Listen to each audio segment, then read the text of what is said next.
My girlfriend and I killed someone with our car. To cover up the crime, I stuffed the young man's body into the trunk under cover of darkness and pushed the whole thing, car and all, into a lake. But our car broke down on the way back.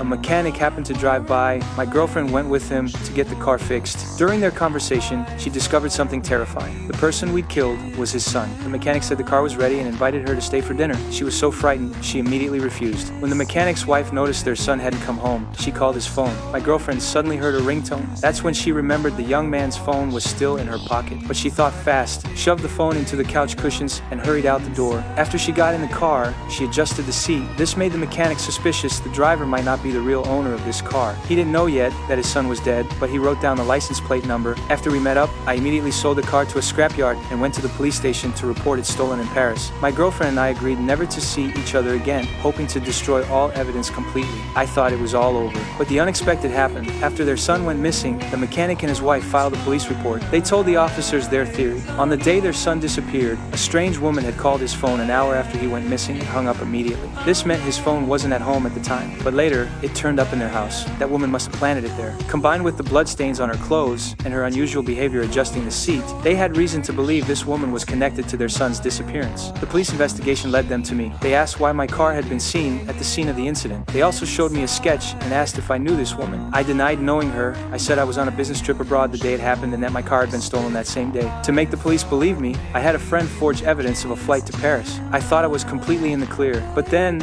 a news report on TV left me stunned. According to the report, the young man who was hit hadn't actually died. He'd faked his disappearance to cover up the fact that he'd embezzled money from a bank. That was impossible. I'd sunk him to the bottom of that lake with my own hands. How could he still be alive? Later, I learned the truth. To make sure the accident wouldn't be discovered, my girlfriend had taken the young man's wallet that same day. She found out he was a bank employee. After that, she used his debit card to steal funds, successfully creating the illusion that he was still alive, the lawyer said. Based on all this, your girlfriend's death is definitely connected to that car accident, but this still doesn't clear you of suspicion. We need stronger evidence. So I had no choice but to tell him everything. I'd received an anonymous letter. Inside was a photo of the lake. The sender was using the young man's death as leverage to extort 100,000 euros from me. That's why my girlfriend and I came to this hotel. And then came the locked room murder. From the beginning of the story, my girlfriend was killed and I was knocked unconscious. The lawyer countered, if everything you're saying is true, then the key question now is, who sent that extortion letter? I thought of the mechanic. The lawyer continued, if it was him, then explain these things. First, if the goal was extortion, why scatter the money all over the floor after killing her? Second, how did he get out of that locked room? Third, he sent you a text from your girlfriend's phone. Why didn't he delete it? Was he deliberately leaving evidence for the police?